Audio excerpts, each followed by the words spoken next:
Good morning, good afternoon, everyone, depending on where you are at in the world.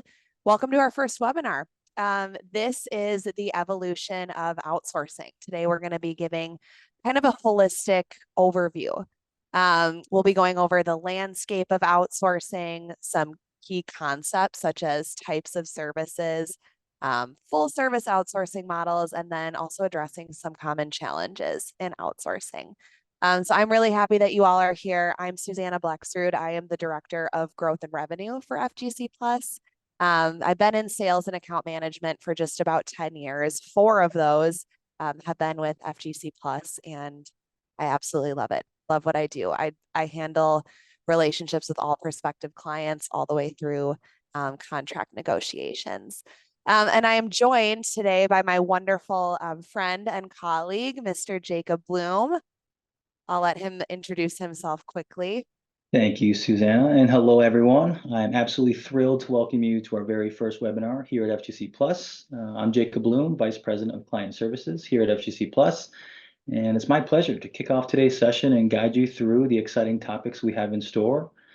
For myself, with over 12 years of experience in the BPO industry, I've had the absolute privilege of working closely with clients from various industries and sectors, helping them achieve their business goals and providing exceptional service every step of the way.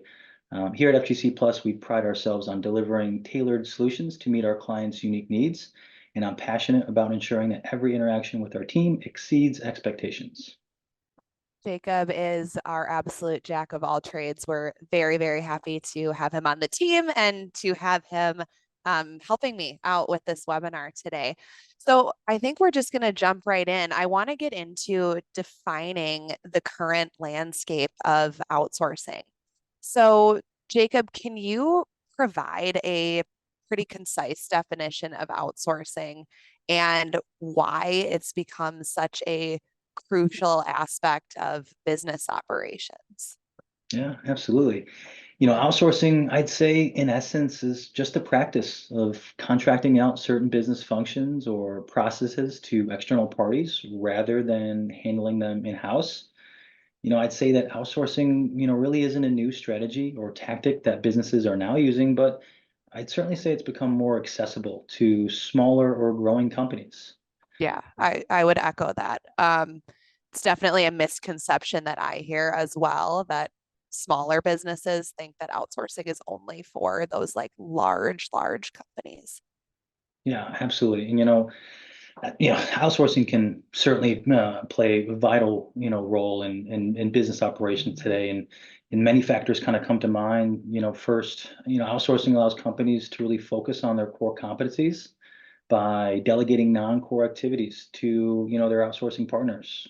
For example, a product company will spend more time reviewing customer feedback and driving product innovation and development, while their outsourcing partner can really focus on managing, their order management systems and customer interactions. Another, great benefit or aspect of outsourcing is known by many for its cost savings and cost Yeah, efficiency, by leveraging the expertise and economies of scale of external vendors. sure. Um, You know, and there's also, outsourcing, certainly facilitates access to global talent pools and really enables, companies to really scale.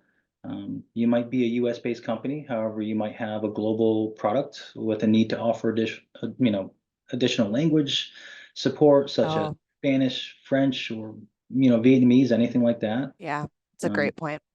yeah, ultimately though, I'd really say outsourcing has become crucial in Mhm. fostering kind of that flexibility and innovation, especially with today's competitive, landscape, but not just for those big box call centers. I really, again, think that outsourcing industry as a whole today is really much more accessible to the smaller and growing companies. Yeah, it certainly is kind of that hidden, I guess you could say, sometimes tool in the toolbox that can really offer a competitive edge that, as you've mentioned, those smaller companies have always thought, weren't for them yet, only for those larger companies who are maybe, quite frankly, more developed. Um, so in sticking with the evolution of outsourcing, how would you say the perception of outsourcing has evolved over the years? Like what Mm. trends are we currently witnessing? How have things changed? It's been around for a long time. Yeah, it's definitely been around. But I do think the perception, has kind of undergone, I'll say, kind of like a sneaky, significant evolution over the years. A lot by, you hear this, the changing business dynamics, and we've had a whole lot of technology and advancements. But I feel like it's really only been maybe, 10 years or so ago that outsourcing was really just viewed primarily as a cost saving measure, right? And Yep. outsourcing today is much more recognized as a strategic tool for really driving innovation, efficiency, and growth within your own company. I think the things that we're seeing is a lot of organizations have really shifted from kind of more of that simple task-based outsourcing to more strategic partnerships, really focused on creating, value and collaborating with their outsourcing partner in a bigger way. Overall, I really see several, trends shaping the outsourcing landscape, including the continued rise of digital transformation and automation that we see and we hear about in the news all the time, but also the increased focus on data security and compliance with these advancements, and as they continue to grow. And also, new, bigger and growing destinations for outsourcing as well, we've seen. Yep, for sure. And with that change, I mean, you mentioned there being a shift from the more task-based, I guess, I mean, would you call it kind of the VA type model, remote worker assistant type of perception, I guess, now into this more global, not global, rather holistic strategic partnership approach. Um, can we Yeah, discuss perhaps, oh, sorry, go ahead. no, I think you're spot on. I think it's, um, I think outsourcing has really kind of taken on some more, I guess, high value tasks for companies. So in back office, at least at FGC Plus, we've seen such an increase in really a lot of the back office work around, revenue cycle and just accounting in general. And that's a huge part of a company's success. And, that's something that probably wasn't as popular 10 years ago. Sure. Yeah. Um, JC, can we go back one slide? Because I do want to get into the various types of outsourcing services. Perfect. Um, can we highlight a few of those, Jacob? Like a couple key distinctions between like example outsourcing for customer service or maybe those other business functions that you were talking about? Yeah, I mean, outsourcing really encompasses a wide array of services. It's so big, and I think, people can have, different distinctions or perceptions for themselves, but, I see two main buckets in the beginning. I think it's more of that customer service or customer facing versus the back office work. So when it comes to customer service or customer facing outsourcing, that key distinction really is direct interaction with, customers. You're handling interactions, resolving issues, providing support across, various channels that, you as a company offer. On the other hand, it's really outsourcing of, kind of more of that back office component for other business functions like medical billing, order management, bookkeeping. These typically involves more of that back office operations. Again, these are essential for the overall functioning of your organization, but may not directly interface with customers. So, both types of outsourcing in those buckets really aim to improve efficiency and effectiveness. But customer service outsourcing often requires a more, nuanced, delicate approach due to its direct impact on, customer satisfaction and your brand reputation. Okay. And then so my follow-up to that is how does choosing the right type of outsourcing align with a company's strategic goals? You mentioned more nuanced approaches. Can you discuss that a little bit more? Yeah. I mean, all those nuances and those things that are, different for your company absolutely need to be considered. But, first and foremost, for any company really looking or considering outsourcing, aligning the outsourcing partnership and responsibility that you're looking for to your company's goals and objectives is absolutely paramount, in its impact and overall successful partnership. Choosing the right type of outsourcing service or partner is definitely, going to involve a thorough assessment of your own organizational priorities, your own capabilities, and the market dynamics. For example, if a company's strategic goal is to enhance customer experience and expand globally, then you'd really try outsourcing those customer service functions to a specialized provider with multilingual support or a global presence. Whereas, if your goal is to drive efficiencies in back office operations, then you'd really try outsourcing those administrative tasks to providers with experience in process optimization and automation. Yeah. But ultimately, the chosen outsourcing strategy should really complement and reinforce your company's goals and overall business strategy. Yeah, and I would add to that too that as if you are exploring partnering with an outsourcing company, pay attention to how invested they are in really, really learning your desired outcomes for the particular department that you're looking to outsource and to grow, right? You need to make sure that those goals and those strategies are understood. Rather, the goals are understood so that a strategy can be built and ultimately get you to your desired outcome.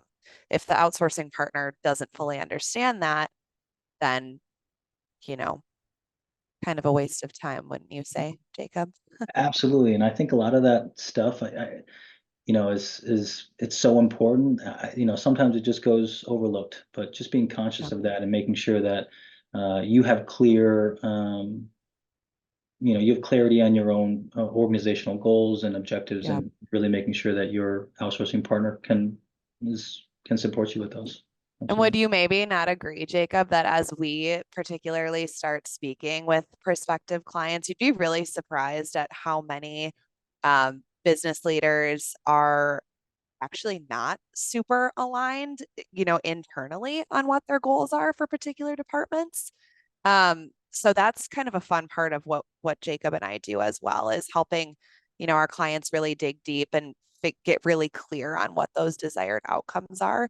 Um, but that's just an interesting point that came to mind. Would you agree that you think that maybe sometimes they aren't even internally super aligned on what they're Yeah, looking for? yeah, Yeah. I definitely think it's not uncommon to see that, but we're here to help, ask those right questions and help gain clarity for them and for us, and really be on the same team. Win-win situation. Absolutely. Yeah. So I'll move on in discussing a type of outsourcing model that is really going to be all encompassing and that full partnership experience. You're normally thinking of or looking at a full service type of outsourcing model. Um, so, what are some advantages to adopting that comprehensive outsourcing approach that can cover multiple business functions? Because that's also something that's not super understood with full service. Yeah, and I think there's definitely different definitions of when we say full service. I mainly comparing this to kind of the VA model that's really Yeah. uh, definitely gained a lot more popularity and usage over the years. But full service outsourcing models offer more of that comprehensive solution by encompassing not only the specific business function, right, that's being outsourced, but also the end-to-end management of those functions.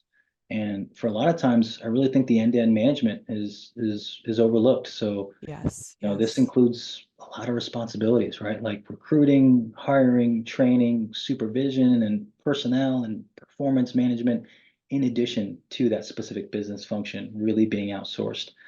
Um, but I think, that full service really goes overlooked.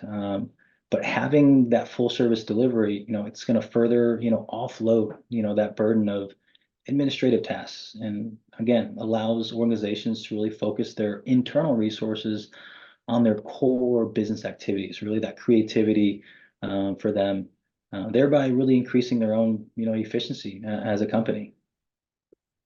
Yeah. And I like to think of it as trying to find better verbiage, I guess, in a way, but full service outsourcing really is that department in a box type of approach. When I speak to prospective clients, I like to have them really, really look at what are all the different positions, different functions that are needed. If we're using customer service as an example, you need not only your CSR talent, you need somebody to manage them, you need somebody to recruit for that team, you need somebody to train, you need somebody for HR, right? And so, truly, if any of those points are amiss internally for you, it's going to be detrimental to the success of your team. So that's really the main advantage of full service outsourcing is it covers it all, right, Yeah. for you. So say that somebody is interested in full service outsourcing. I mean, what would you say in your 12 years of experience, over 12 years, what are the best practices for implementing and managing that type of partnership? Yeah.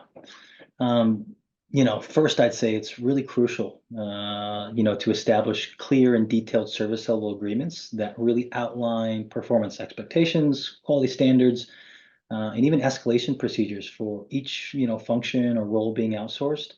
I think this certainly helps really ensure alignment with your business objectives and then facilitates effective monitoring and evaluation of that. The second thing that comes to mind is selecting the right outsourcing partner with experience in the specific areas of focus and a proven track record of success is certainly wise to do. If you do that, you're really partnering with a new team that's really seen and worked through likely similar situations and challenges that you're experiencing now. Next, I'd say really fostering open communication and collaboration between both your internal teams and your outsourcing partner, really going to help promote that transparency, really knowledge sharing, and problem solving that you guys have really combed and now passing that over to your outsourcing partner. But certainly don't forget making sure that you're having those regular performance reviews, making sure that you have updates to any progress about any initiatives or anything that the teams are working on, and having feedback sessions is also important again for alignment and just improvement with the partnership overall. Yep. Yep. Absolutely. It's constant communication, it's constant calibration. That's what's going to make that partnership last, right?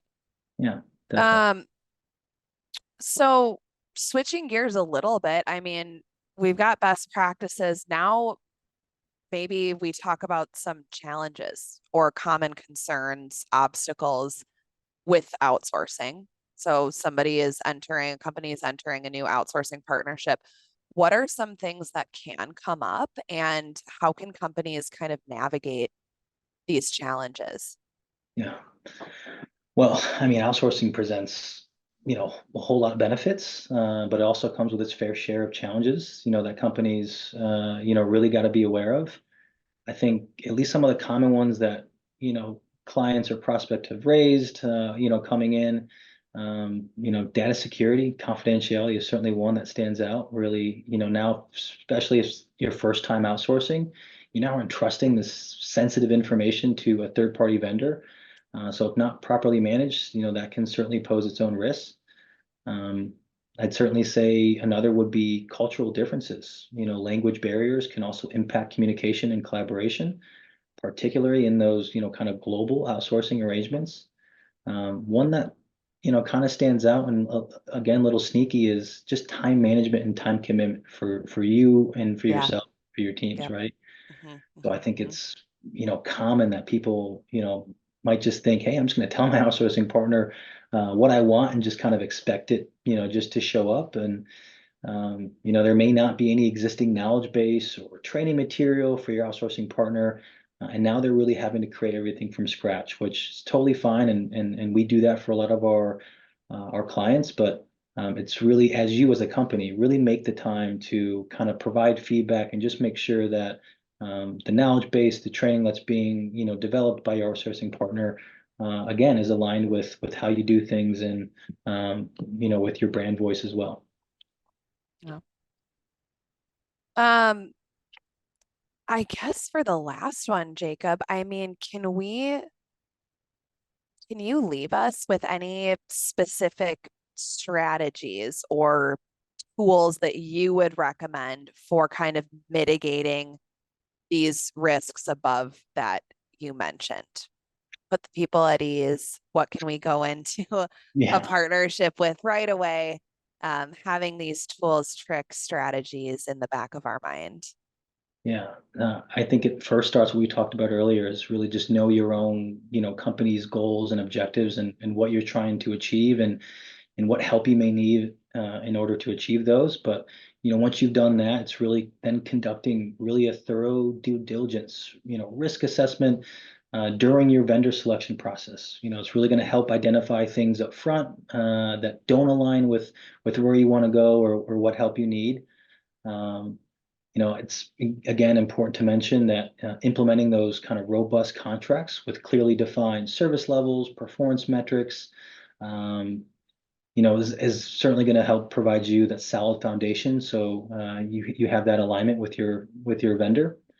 But additionally, establishing comprehensive security protocols, right? This could be data encryption, access controls, regular audits, anything, especially if it's your first time and you don't have things in place, really help to really protect your company's sensitive information. But apart from that, a lot of the normal things that we see is just utilize any project management tools and collaboration platforms that are out there to just kind of help land everything that you're working on. Yep. Yep. Yep. And again, I can't stress enough as well the open, clear communication, right? We're creating a true partnership. Whatever company you decide to enter into a outsourcing relationship with, you have to view it as a long-term partnership and investment in the growth and scaling and long-term health and sustainability of your company. So I cannot stress as well open, regular, clear, defined communication between client services team or however they title themselves, and of course the vendor. So thank you, Jacob, for all of that.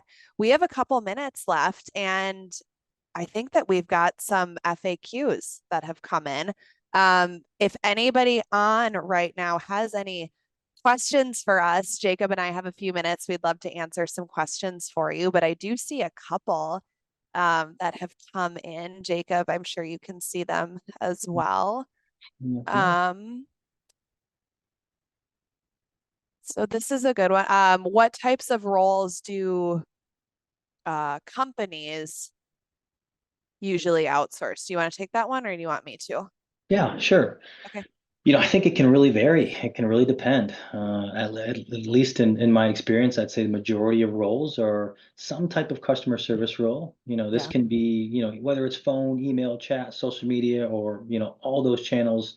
I definitely think that's, certainly a really common role. And from a back office, kind of perspective or bucket, there's really that medical billing, order management, data entry.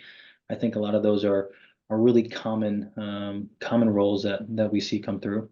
Yeah. Yeah. I would say non-core functions usually, right? Critical aspects of your company, but not those roles that are highly technical, highly skilled, where if you were hiring in-house, you would expect somebody with multiple years of industry experience, coming in with that strategic thinking.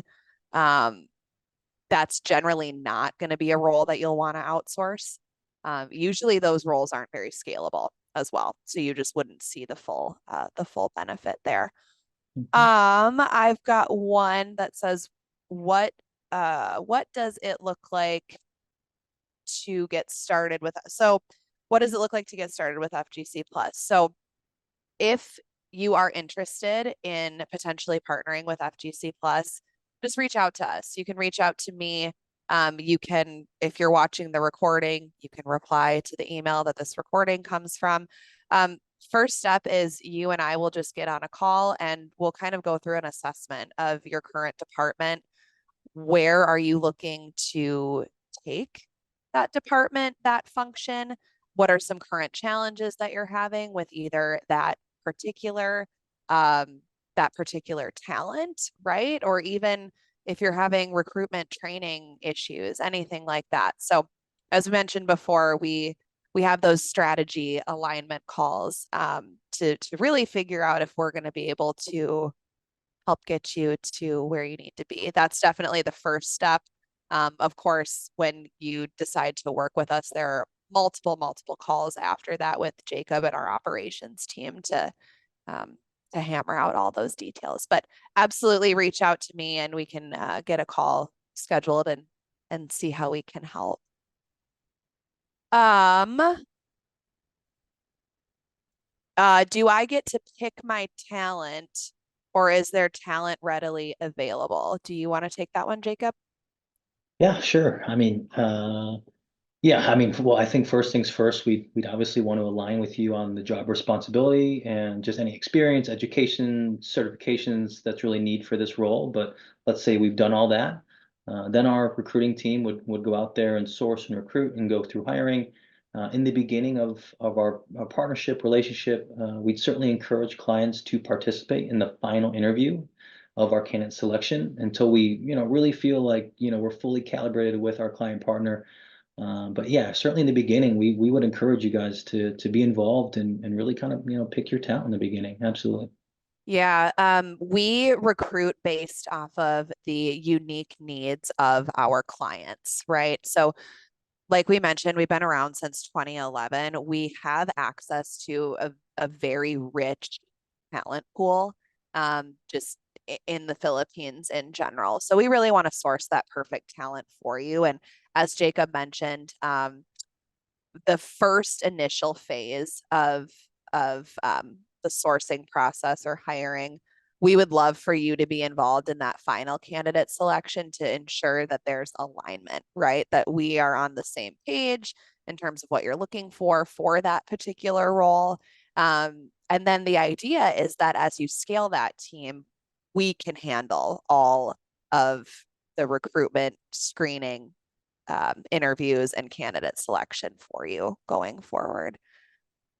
Um, okay, next one. I think we got time for about one more. But again, if you are watching the recording as well, I'm not sure if I said this, but if you're watching the recording, you are absolutely able to um, send in, just reply to this email. Any questions that you have, I'm happy to reach out and answer. So, are there communication issues when dealing with a global remote team? Um, so communication issues, I get this question a lot. They can happen even with onshore teams or even within the same office or office building. As long as you have the right communication and collaboration tools, processes in place, communication isn't an issue. And that's usually something that we can pick out pretty quickly, especially in the assessment phase, even before you are a client of ours, if there's already some communication issues within that team. And that's what we're here for. We help to navigate those challenges. In terms of, I'm not sure if this participant is asking like a time zone issue. Um, Particularly with FGC Plus, I can speak for. Um, we operate off of our clients' hours of operation. So we have teams that are supporting clients 24 hours a day. So your remote team is working during your core business hours. There shouldn't be an issue with the time change there, if that's what you are looking at. So that's all the time that we have for the FAQs. But again, please send them in if you have more. I'd be happy to get in touch with you. So thank you again for joining us, everybody, for the holistic overview of just the evolution of outsourcing and kind of where we're at today. Our next webinar is going to be June 18th at 12:30 Eastern. So same time, and igniting growth is our theme. So maximizing your potential with custom outsourcing solutions. You can register on our website. You can also, of course, reply to the email that we're going to send with the recording. But I just want to thank you again for spending your lunch hour or your late morning hour with us. make sure to follow us on LinkedIn, all the fun things. And yeah, again, hope to see you at the next one. Awesome. Yeah. Thank you, Thanks, everybody. And Jacob. good chatting with you today, Susannah. Yay. Have a great week, you guys. Take care, guys.